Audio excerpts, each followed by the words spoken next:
back again. Here we are.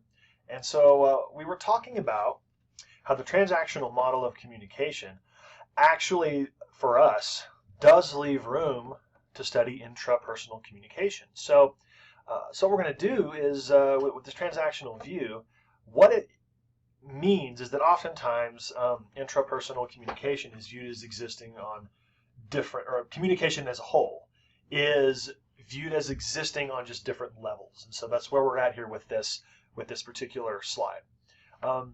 So first of all, you've got it as a different level.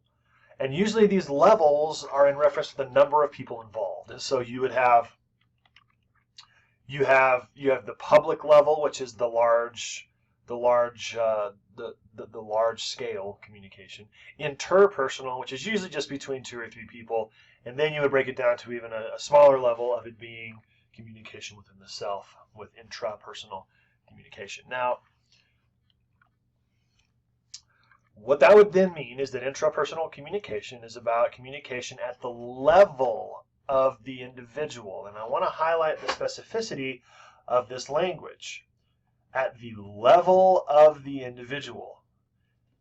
Just viewing it as a communicative level does not necessarily mean that it leaves room for us to discuss it as happening within the self, if that makes sense. And so this would allow us to talk about it as communication involving a single communicator, and it would give us a setting in which the communicator is both the sender and the receiver. So that is one of the ways that the transactional model allows us to begin to look at it, is communication that is going on at the level of the individual. Okay, so this is a decent start. This is a decent start for us as people who want to study intrapersonal communication, get better at it, and grow in this area. So another thing that the transactional model does, okay, sorry, I did forget I was doing this. Some would define this level of communication as communication with oneself. It does require you to go from the level of the individual to with one's self. But we're going to see how that actually works a little bit later, a little more effectively. Okay? So then we go to intrapersonal communication as a phenomenon. So we have this idea that communication can happen at a level. You've got the big level, you've got the small level, stuff like that. Now we can move to it as a communicative phenomenon. So this might sound a little weird, but let me explain. So a single human communicator is both the source and the object of interaction. Now, I know that this might seem a little bit just like a switch in semiotics from the comparison or just on the prior slide that said you are both sender and receiver. Yes, but this moves to a little bit more of a conceptual way for us to understand how we communicate with ourselves. So I am not just the sender here, okay? I am the source. That goes a little bit deeper. It's not just me being the source of a message. It's actually me being the source of the perception, the meaning making that has to happen. I'm accessing a representational system to put this message together. I am the source. I'm not just the sender, right? So the difference here between being a level where you're the sender and the receiver and it being a phenomenon and you being the source and the object would be this, okay? If I'm the sender and the receiver, that's like, let's just say, I know not all people do this anymore, but let's just say I have a greeting card I need to send to someone in my family who lives across the country, okay? I will be the source of the message. I will be the one who goes and gets the greeting card. I'll take it home. I'll write something lovely on the inside of the card. I'll put the card inside the envelope. I'll close it up. I'll address it, okay? I'm the source of the message, right? But then the sender of the message is going to be the post office. I'm going to go and I'm going to have, and all they do is send it. That's it. What this does for us is it allows us to kind of dig a little bit deeper when we say, okay, there's sender and receiver, and there's source and object, if that makes sense. If it doesn't, let's discuss it in the discussion boards, okay? Because it's a conceptual shift that is important for us in intrapersonal communication, okay? We don't have to make this distinction when we're studying interpersonal or intercultural or any of these other classes. This is a conceptual shift we have to make in this course, okay? We assume it to be in the others, but we actually have to dive in and talk about it in this one. And so it's a communicative phenomenon where you're the source and the object of the interaction, and that's spoken language on the intrapersonal level. So you're actually communicating with yourself. Now we're going to go a little deeper. You probably already are asking the question, wait. What about if I'm thinking? We'll ask that, okay? So you have the level and the phenomenon, and these can be helpful in helping us understand what's going on, but there are ways to be even more useful with it, okay? Both of these are true, but strangely, you're going to think this is nuts. They're not specific enough to be truly useful in what we're trying to do. So to really dig in here, we're going to hit some questions to guide our search, because we are trying to locate intrapersonal communication. So far, what we've done is we've talked about it. You've got it as a level, you've got it as a phenomenon. It's linked to the transactional model, and we're saying that there is room in the transactional model for what we're doing. So let's take a look at this. We have here some questions to help us as we go. So here's our first one. When would we say we're talking to ourselves? And when would we say we are thinking about something? This is an interesting question. These don't seem to be the same thing. Is one intended to be intrapersonal communication and one not? I think that's a really good question. We're going to work to answer that, and I will come back to this slide and we'll give answers at the end of this, okay? Probably not this screencast, but we will come to some answers, okay? So, okay, is communicative behavior a special case of behavior, or is all behavior communicative? For instance, are there particular internal cognitive behaviors that are criterial to communication?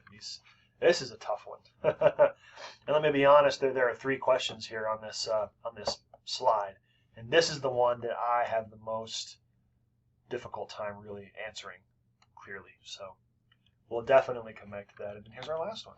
When are we engaging in intrapersonal communication? I think that's a good question.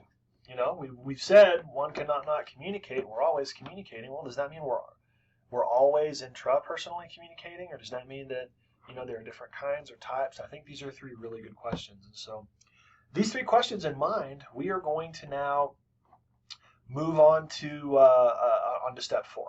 And buckle up, folks. Step 4 and step 5 are going to, actually step 4 by itself is just going to have some weird concepts. Hang in here with me as we go through this, okay? So we're going to get now to step 4. And step 4 is going to have us discussing, and I'm going to come back for just a minute. I'm hiding my face so you can see the slides, okay? Now that we're in step 4, we have to differentiate between sensation and perception. So here we have sensation, and here we have perception, all right? Now, you could probably take some of your common sense and begin to kind of piece together really what this difference is and what it means, but for us, we're going to use some big name thinkers, well, I say some, one in particular, to really help us understand this. So let me give you a basic grasp here. Some of this language is going to be strange, okay? So sensation. Sensation is closer to a simple quality like hot, cold, red noise, pain. So a sensation is where if I were to accidentally touch the burner on my stove, my body is going to react to that heat before I'm even able to make meaning of it, right? Cold is a sense, taste is a sense, smell is a sense. It's a biological thing that occurs. And so so sensation is just the basic experience of it, okay? And then perception. So perception is a little more complex. And I have to hide myself so you can see this. So perception is a complex quality.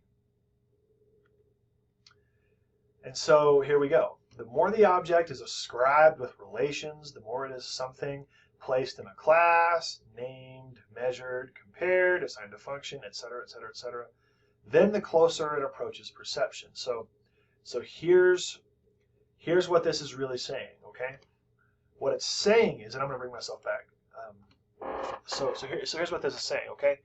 Sensation, and we're going to get this on the next slide, okay? So sensation and perception, the difference between them is that sensation is receptive and perception is constructive. Okay?